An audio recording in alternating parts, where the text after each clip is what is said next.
Hello students, welcome back to my channel Creative Classes. Today we will discuss one of the important topics, that is Ohm's law. So please subscribe this channel, also like and share it if you'd like my teaching style as well as content. And let's get started. So first of all, Ohm's law में हम क्या पढ़ेंगे? ठीक है, basically इसमें तीन जो quantities हैं उनका रिलेशन बताते हैं. ठीक है, relation between, very simplest way to solve Ohm's law, relation between current, voltage and resistance. ठीक है, करंट को किससे डिनोट करते हैं? आई को. ठीक है, वी से वोल्टेज, आर से रेजिस्टेंस. ठीक है, बेसिकली ये तीन चीज़ों का ये रिलेशन है वो ओम्स लॉ हमें बताता है. ठीक है, इसमें एक ट्राइंगल फॉर्मूला करवाऊंगी आपको. ठीक है, ओम्स लॉ कैलकुलेट करने का, वो हम पहले इसके कॉन्सेप्ट कवर करेंगे, देन फिर हम ट्राइंगल वाले पोर्शन पे आएंगे. ठीक है, फर्स्ट तो अगर आपको बोला हो कि व्हाट इज ओम्स लॉ, तो आप लिखोगे the relation between current, voltage and resistance is known as Ohm's law. ठीक है, सो देखो बेसिकली इसकी स्टेटमेंट है जो वो क्या कहती है. स्टेटमेंट है जो ओम्स लॉ की, रिलेशन है ना वी, आई और आर का, आपको एक ही ट्राइंगल मेथड से करवाऊंगी. ठीक है, ध्यान से सुनना. सो स्टेटमेंट क्या कहती है? The current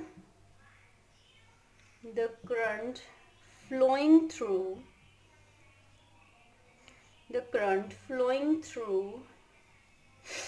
a conductor is directly proportional to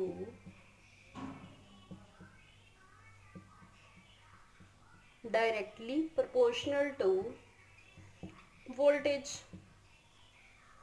ठीक है, देखो V is directly proportional to I हो गया. डायरेक्टली प्रोपोर्शनल से क्या मतलब है कि अगर वोल्टेज है जो वो इंक्रीज होगी तो साथ के साथ क्या है, जो करंट है वो इंक्रीज होगा.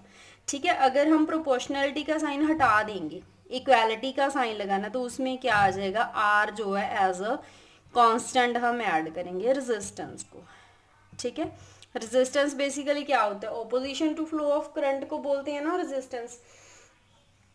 ठीक है, तो देखो पहले हमने फर्स्ट पार्ट में डिस्कस किया कि करंट क्या है, फ्लो ऑफ इलेक्ट्रिक चार्ज है ना, फ्लो ऑफ चार्ज. ठीक है, थ्रू अ कंडक्टर. तो वोल्टेज क्या चीज है, एनर्जी पर यूनिट चार्ज. ठीक है, जितनी भी वोल्टेज हमें एक पर्टिकुलर अप्लायंस को ड्राइव करने में मिल रही है उसे हम क्या बोलेंगे, voltage. Voltage basically electromotive force है, इलेक्ट्रोमोटिव फोर्स.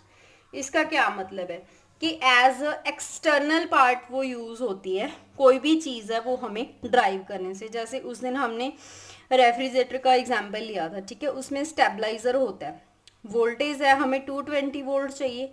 ठीक है, अगर वो वोल्टेज पीछे से 200 आ रही है तो वो उसको स्टेप अप करके क्या कर देगा, वो क्या होगा, वोल्टेज को स्टेबलाइज कर रहा है. ठीक है, इंक्रीज कर रहा है. अगर वो ज़्यादा आ रही है एक्सटर्नल सोर्स से तो वो क्या करेगा, डिक्रीज करके हमें 220 वोल्ट देगा. ठीक है, तो अब देखो आपको क्या है, प्रॉब्लम्स में वोल्टेज भी कैलकुलेट करना आ सकता है, करंट भी आ सकता है और रेजिस्टेंस भी आ सकता है. ठीक है, इसके लिए आप क्या करोगे, आपने तीन ट्राइंगल्स ड्रॉ करनी है. ठीक है, तीन ट्राइंगल्स वाला फॉर्मूला बता रही हूँ आपको. तीन ट्राइंगल्स कैसे बनानी है हमने, ठीक है, ऐसे ड्रॉ करनी है. ऊपर तो लिखोगे आप वोल्टेज. देखो इसको कैसे याद रखोगे, हमें कोई भी चीज़ ड्राइव करने के लिए, कोई भी इलेक्ट्रिक अप्लायंस है, हमें वोल्टेज क्या है, प्राइमरी नीड है.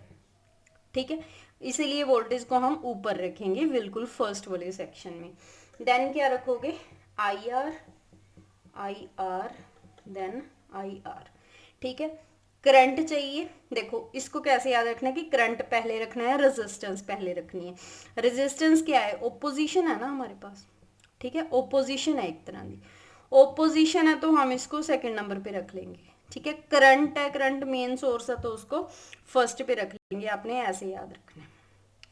ठीक है, अब देखो पहले तो क्या करें, जब आपने वोल्टेज कैलकुलेट करनी है, V इज इक्वल टू आई और R जो है वो साथ साथ में है, साथ में बीच में कोई साइन नहीं है, इसका मतलब क्या है, ये मल्टीप्लाई में है, तो V का क्या फॉर्मूला हो गया, IR। ठीक है, अब देखो यहाँ पे आपने ना ऐसे घूमना है, ठीक है, एंटी क्लॉकवाइज घूमोगे जब आपने आई फाइंड आउट करना है सेकंड वाली ट्रायंगल से। I is equal to we और आर अपने आप क्या आ गए, डिवाइड में आ गए। हमें पता है कि वोल्टेज को ऊपर रखेंगे, रेजिस्टेंस को नीचे रखेंगे, ये आपके पास क्या बन गया, करंट का फॉर्मूला बन गया। ठीक है, अब देखो यहाँ से रोटेट हुआ तो अब क्या निकालना है हमने, आर।